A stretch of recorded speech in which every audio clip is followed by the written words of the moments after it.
After closing the 2025 season, Sooner fans looked to someone to blame for why this season didn't result in the 8th national championship, and most attention has been devoted to the offensive side of the ball, specifically Ben Arbuckle and John Mateer.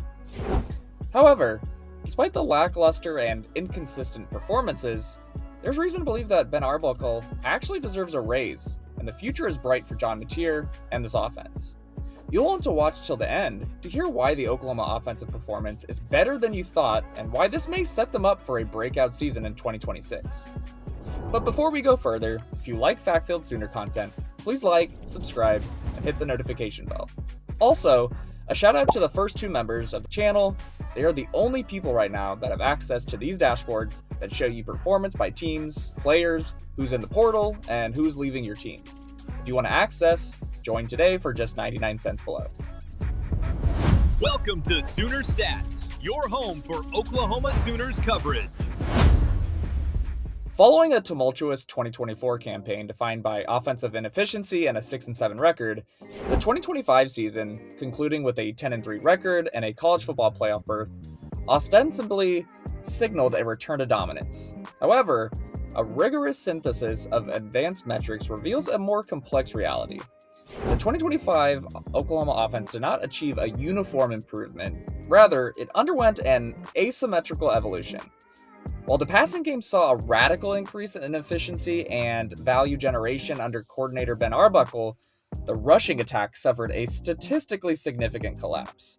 The resulting offense, defined by extreme volatility, relied on asymmetric efficiency, specifically elite special teams and opportunistic red zone execution, to mask a decade-long degradation in physical infrastructure and trench dominance.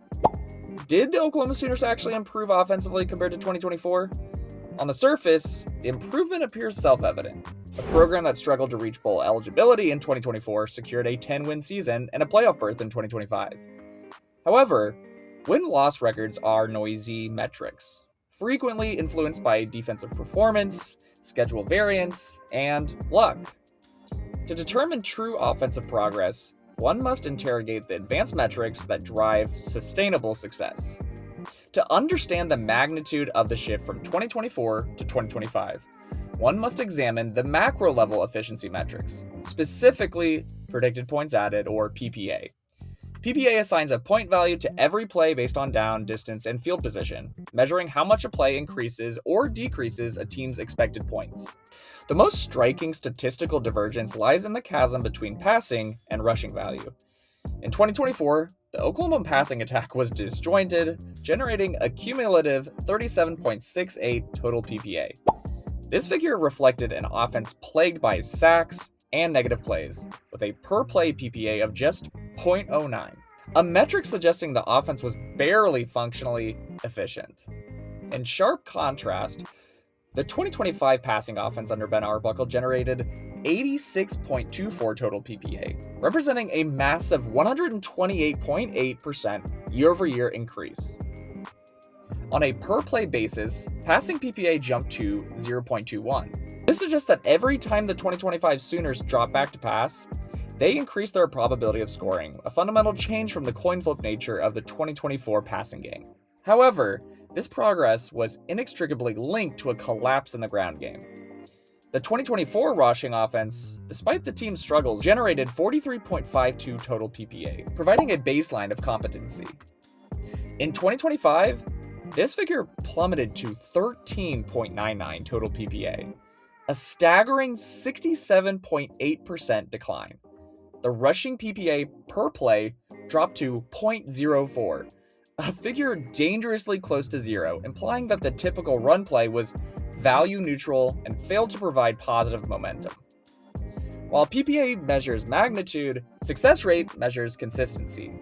Here the data presents a conflicting picture depending on the baseline used, but the internal trend is clear.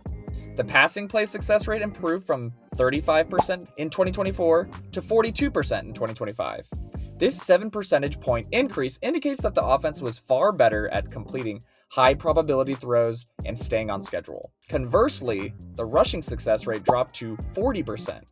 An elite rushing offense typically boasts rates in the 48 to 52% range, Oklahoma's drop signifies that on 60% of run plays, the offense was left in a worse position than it started.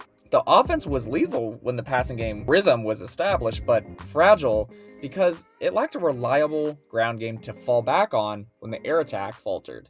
To fully understand why the rushing metrics declined so precipitously, despite the team's overall success, a forensic analysis of the offensive line is required. The data points to a trench warfare crisis that rendered the offense one-dimensional. Line yards is a metric that attributes credit to the offensive line for yardage gained up to a certain point, typically 0 to 4 yards, isolating the line's ability to reset the line of scrimmage. In 2024, the line yards ended up at 3.07. In 2025, the line yards ended up at 2.77. A drop to 2.77 places the unit in the bottom tier of Power 4 offensive lines. This decline indicates that the 2025 offensive line was consistently losing the physical battle at the snap, failing to generate the initial displacement required for running backs to reach the line of scrimmage without contact. The regression is further illuminated by the stuff rate, which measures the percentage of runs stopped at or behind the line of scrimmage. In 2024, the stuff rate was at 17%. In 2025, the stuff rate increased to 22%. In 2025, more than 1 in every 5 rushing attempts resulted in 0 or negative yards. This negative play epidemic forced the offensive coordinator to call plays assuming that any given run had a high probability of putting the offense off schedule. This causal link explains why the offense struggled on standard downs. The high stuff rate forced Oklahoma into predictable passing situations, neutralizing the element of surprise. At the center of the 2025 offensive identity was quarterback John Mateer, a transfer from Washington State, whose statistical profile mirrors the team's extreme volatility. Mateer was the primary driver of the PPA surge. His individual production often eclipsed the combined efforts of the 2024 quarterback room. His ability to extend plays and execute deep shot concepts added a dimension of verticality absent in the previous season. Advanced metrics reveal a paradox in how Mateer managed pressure. In 2025, the front 7 havoc allowed was at 10%, which is an improvement from 2024, which finished at 14%. Despite the offensive line blocking worse, the team allowed less front 7 havoc. This attributed to Mateer's elite escapability. He frequently turned potential sacks into neutral scrambles, effectively erasing negative plays from the ledger. However, this aggressive style transferred the risk to the secondary. DB havoc allowed nearly doubled from 4% in 2024 to 7% in 2025. This increase indicates that defensive backs were getting their hands on the ball significantly more often, aligning with Mateer's high interception total, finishing at 11 interceptions. The 2025 offense traded the conservative inefficiency of 2024 for an aggressive, high-risk profile. The volatility of the Mateer-led attack is best exemplified by what happened in Week 10. In this contest, the passing unit registered a total PPA of approximately minus 3.5. A negative PPA implies that dropping back to pass was, on aggregate, detrimental to the team's probability of winning. Yet, Oklahoma won. This anomaly underscores that while Mateer raised the offensive ceiling, the unit's floor was virtually non-existent. Against elite athletic fronts, the passing game could be rendered inert, forcing the team to rely on their vectors to win. So, did the Oklahoma Sooners improve offensively in 2025? The answer is a definitive yes. However, the question shouldn't be, did they improve, but how exactly did they improve? The reason why the Sooners had no reason improving this season? Roster equity. When considering the net value of OU, or the amount of talent added via the portal and recruiting versus the talent lost through the portal, the Sooners going into 2025 had a net value of 1.74, ranking them 132nd among all teams, a figure that places it in a statistical neighborhood populated by Division II institutions and FCS programs. While talent acquisition was robust, it was nearly negated by a massive portal loss of 29.11, or one of the highest attrition figures in the entire country, losing 22 offensive players from 2024 to 2025. In stark contrast, arch rival Texas ranked 4th nationally. Breaking down the net value into tiers, we can cluster the teams given these thresholds. The University of Oklahoma, with a score of 1.74, sits precariously in the lower third of Tier 3, a positioning that demands rigorous investigation. Oklahoma's portal ad score of 17.15 is objectively strong. In comparison, it exceeds the portal ad scores of LSU, Ohio State, Oregon, and Texas. This indicates that the Oklahoma coaching staff identified significant holes in the roster and attacked the market aggressively. They were successful in landing commitments. A score of 17.15 places OU in the upper quartile of acquisition activity. They were active buyers, willing to spend NIL capital and roster spots on immediate help. The recruiting score of 13.70 is the first red flag. For a program that historically signs top 10 classes, this value is underwhelming in the context of the net value model. In comparison, Georgia finished at 23.36, Ohio State at 22.25, Texas at 21.65, and Auburn at 21.16. Oklahoma's recruiting value in this model is roughly 60% of its peer group. This could stem from a smaller class size, a lower average player rating, or the model's specific weighting of certain positions. Regardless of the cause, the effect is clear. Oklahoma did not have the massive influx of high school surplus value to cushion against its transfer losses. Now, this is the catastrophic variable. A portal loss of 29.11 is one of the highest figures in the country. Oklahoma lost 29.11 value, while Texas sat at just 10.99, Ohio State at 12.63, and Georgia at 17.31. Oklahoma lost nearly 3 times the value of Texas and 2.3 times the value of Ohio State. A loss figure this high does not represent the trimming of fat. It represents the amputation of muscle.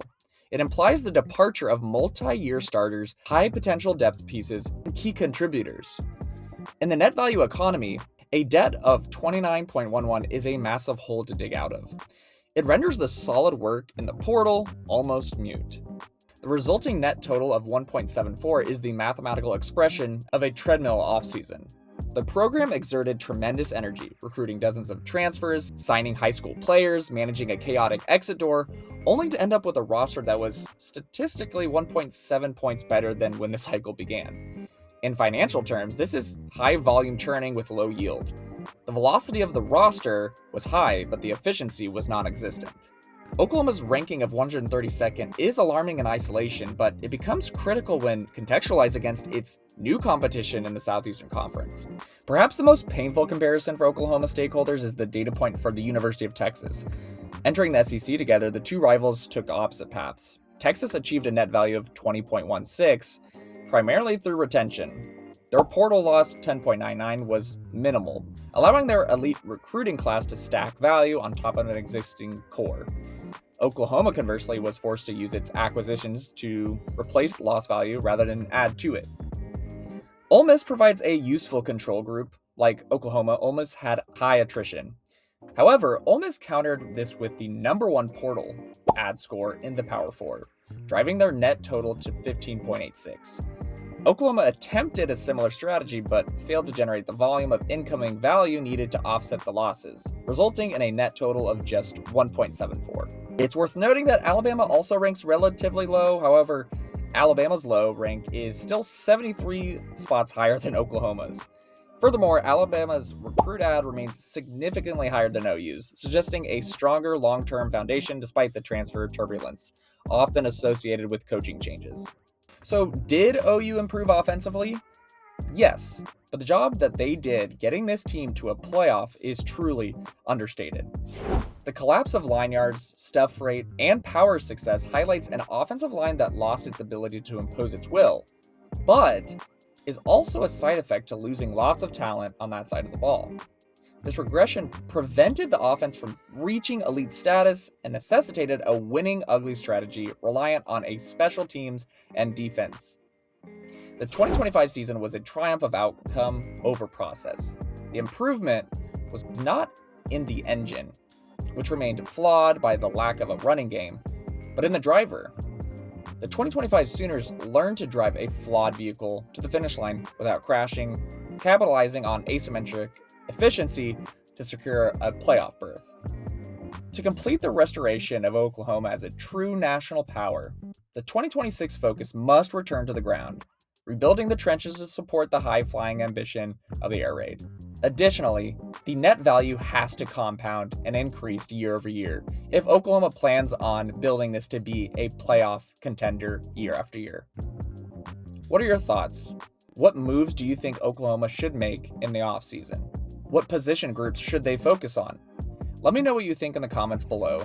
Thank you once again for watching all the way till the end. If you want to get your hands on this data that I use on a weekly basis, feel free to become a member for just 99 cents. Thanks for watching. We'll see you next time. Boomer.